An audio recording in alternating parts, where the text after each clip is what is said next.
শহীদ Siraj lake বাংলাদেশের এক অনন্য সৌন্দর্যের নিদর্শন। এই লেকটি সুনামগঞ্জ জেলার তাহিরপুর উপজেলায় অবস্থিত, যা প্রকৃতির অপার সৌন্দর্যে ভরপুর। লেকের চারপাশে সবুজ পাহাড়, ঝর্ণা এবং মনোরম দৃশ্য, যা প্রতিদিন হাজারো পর্যটককে আকর্ষণ করে। শহীদ সিরাজ লেকের নামকরণ হয়েছে শহীদ সিরাজের নামে, যিনি মুক্তিযুদ্ধে আত্মত্যাগ করেছেন। এই লেকের পানি স্বচ্ছ এবং শান্ত, যা আপনাকে এক অন্যরকম অনুভূতি দেয়।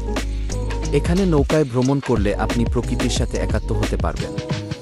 লেকের আশেপাশে স্থানীয় খাবারের স্টলও রয়েছে, যেখানে আপনি সিলেটের বিখ্যাত পিঠা এবং চা উপভোগ করতে পারবেন।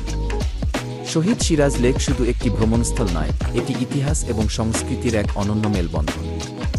এখানে আসলে আপনি শুধু প্রকৃতির সৌন্দর্যই নয়, বরং মুক্তিযুদ্ধের গৌরবময় ইতিহাসও অনুভব করবেন। শহীদ সিরাজ লেক, যা নীলাদ্রি লেক নামেও পরিচিত, সুনামগঞ্জ জেলার তাহিরপুর উপজেলার উত্তর শ্রীপুর ইউনিয়নের টেকেরঘাট গ্রামে অবস্থিত একটি মনোরম হ্রদ। এটি মূলত টেকেরঘাট চুনাপাথর খনিজ প্রকল্পের পরিত্যক্ত খনির স্থানে গঠিত হয়েছে।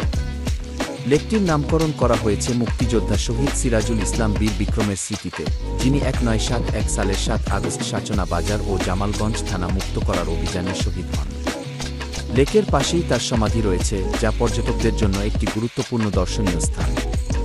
লেকটি মেঘালয়ের পাহাড় ঘেরা প্রাকৃতিক সৌন্দর্য, নীল জলরাশি এবং উঁচু নিচু টিলার সমন্বয়ে গঠিত, যা পর্যটকদের কাছে বিশেষ আকর্ষণ সৃষ্টি করে।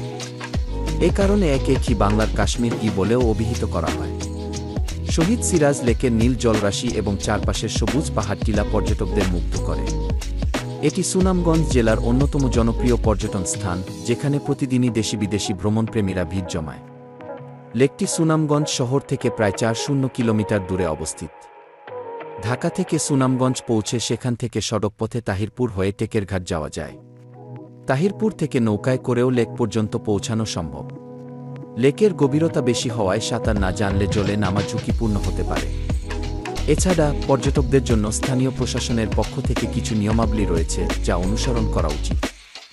শহীদ সিরাজ লেকের সৌন্দর্য উপভোগের পাশাপাশি কাছাকাছি টাঙ্গুয়ার হাওর, জাদুকাটা নদী এবং শিমুল বাগানও ভ্রমণ করা যায়, যা সুনামগঞ্জের পর্যটন আকর্ষণকে আরও বাড়িয়ে তোলে।